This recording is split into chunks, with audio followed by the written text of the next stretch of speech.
Welcome to G Fun Facts Online. Today, we are rewriting the physics textbooks. For generations, every student has been taught that the Earth is shaped and protected by two invisible giants.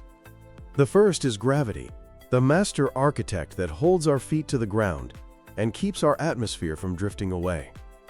The second is magnetism, the invisible shield that deflects the solar wind and creates the auroras. These two fields have been the pillars of planetary science. But for over 60 years, there has been a ghost in the data. Scientists suspected a third player was hiding in the shadows, a force that was neither gravity nor magnetism, yet was fundamentally altering our atmosphere. In August 2024, that ghost was finally caught.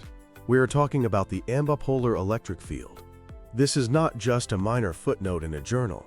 This is the discovery of a planet-wide electric force field that has been quietly launching our atmosphere into space for billions of years. Today, we are going to dive deep into how this field was found, how it works, and why it changes our understanding of life in the universe. To understand why this discovery is so monumental, we have to go back to the dawn of the space age. In the late 1960s, humanity was looking outward, but as our first satellites began orbiting the poles, they detected something that should have been there. They flew through a stream of particles flowing outward from the atmosphere, effectively a fountain of air shooting into space. This phenomenon was named the polar wind. Now, scientists knew that atmosphere could be lost to space. There is a process called Jean's escape, where intense sunlight heats up particles until they have enough energy to break free of gravity. It is a thermal process. Heat equals speed. But the polar wind did not fit this model. The particles in this wind were traveling at supersonic speeds, yet they were cold. They showed no signs of the thermal heating required to overcome gravity. It was a paradox. If gravity was the only force acting on them, these heavy oxygen and hydrogen ions should have remained trapped. Instead, they were surfing a wave that theoretically didn't exist, accelerating into the void without a clear energy source. At the exact same time, geochemists were scratching their heads over a different problem called the Helium Budget Crisis. Earth's crust is a factory for helium, producing it constantly through the radioactive decay of uranium and thorium. This helium seeps up into the atmosphere. Based on the production rate and standard thermal escape models, our atmosphere should be saturated with helium. But when we look up, the helium isn't there. The observed amount is roughly 1/1000th of what the calculations predicted. Something was scrubbing helium from our sky much faster than heat alone could explain. In 1968, physicists Sir Ian Axford, Peter Banks, and Thomas Holzer proposed a bold solution.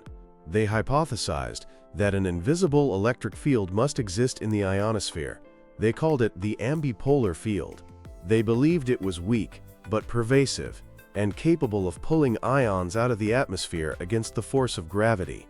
But for decades, this remained just a theory, because the predicted strength of this field was so incredibly small, less than a single volt spread over hundreds of miles, that no instrument on Earth or in space was sensitive enough to measure it. It was a phantom force, mathematically necessary but observationally invisible. So what exactly is this field, and where does it come from? The mechanism begins about 150 miles above your head, in the ionosphere. At this altitude, the sun's harsh ultraviolet radiation shreds atoms apart. It knocks electrons loose from their parent atoms, creating a plasma soup of negatively charged electrons and positively charged ions. This creates a fundamental tug-of-war. Electrons are incredibly light and energetic. If they were left alone, they would instantly shoot outward into space, defying gravity with ease. On the other hand, the ions, like oxygen and hydrogen atoms that are missing an electron, are heavy. They feel the full weight of gravity and want to sink back down toward Earth's surface. But the laws of electromagnetism hate charge separation. The atmosphere wants to remain electrically neutral. You cannot simply have all the negative charges leave and the positive charges stay. As the light electrons try to sprint into space and the heavy ions try to sink, A tension builds between them. The negative electrons pull up, and the positive ions pull down. This tension creates a tether, an electric field. Think of it like a dog on a leash. Glyn Collinson, the principal investigator of the recent NASA mission, uses this perfect analogy. The electron is a tiny, hyperactive dog trying to run away into space. The ion is the sluggish owner trying to stay put due to gravity. The leash connecting them is the ambipolar field. The dog pulls the owner along, lifting the heavy ions higher than they would ever go on their own. This field lifts the atmosphere, increasing its scale height, essentially puffing up the ionosphere and pushing heavy oxygen to altitudes where the solar wind can strip it away. Proving this required a mission of extreme daring. NASA needed to measure a voltage drop of roughly half a volt over a vertical distance of several hundred kilometers. To put that in perspective, detecting this voltage is like trying to measure the change in potential of a watch battery stretched from Philadelphia to Washington, D.C. It required a custom-built rocket and a perfect location. The mission was called Endurance. The team headed to the Svalbard rocket range in Norway, the northernmost settlement on Earth. They needed to launch into the cusp, the magnetic funnel near the North Pole, where Earth's magnetic field lines open into space, allowing the polar wind to flow freely. The logistics were a nightmare. The team faced blizzards, the threat of polar bears, and significant geopolitical tensions due to the invasion of Ukraine occurring during the launch window.